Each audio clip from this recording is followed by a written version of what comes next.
teachers and to my co-students. I am Navyasri. I am studying 10th standard in JPGHS High School. Today I am telling about globalization. Globalization is the process of rapid integration or interconnection between countries.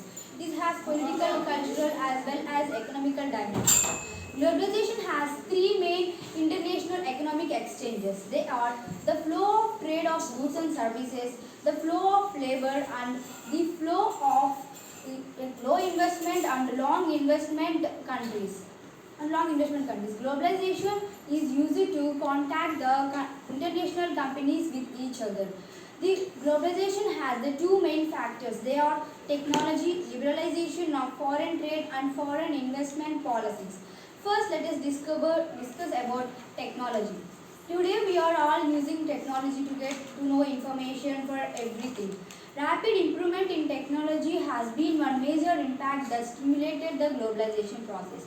In technology, the telecommunication devices are playing the major role.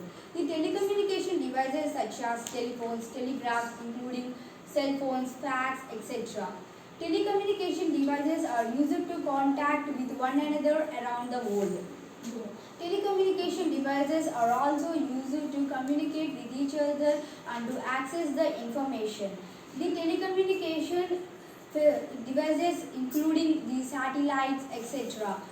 The telecommunication through telecommunication devices, the students can know the information and can study through it.